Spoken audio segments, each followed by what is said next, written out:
Hello everyone, and welcome to this tutorial. In this guide, I'll show you how to set up multi-currency in QuickBooks Online.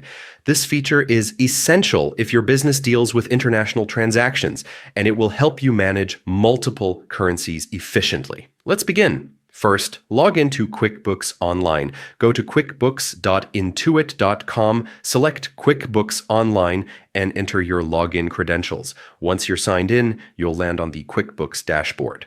Next, look to the top right corner of your screen and click on the Settings icon. This opens up all of your customization options. From here, select Account and Settings.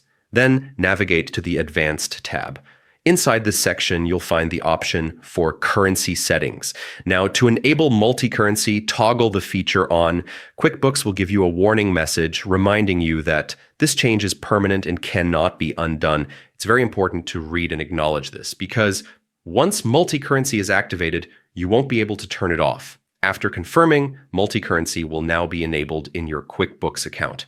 The next step is adding the currencies you need. Simply select Add Currency, then choose the desired currency from the drop-down list. You can add as many currencies as you require for your business operations. And that's it. You've now successfully set up multi-currency in QuickBooks Online.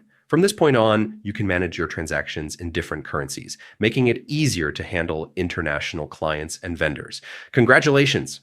You've just unlocked a powerful feature that improves your global bookkeeping and financial management. Thanks for watching, and don't forget to explore other QuickBooks features to make your accounting even more efficient.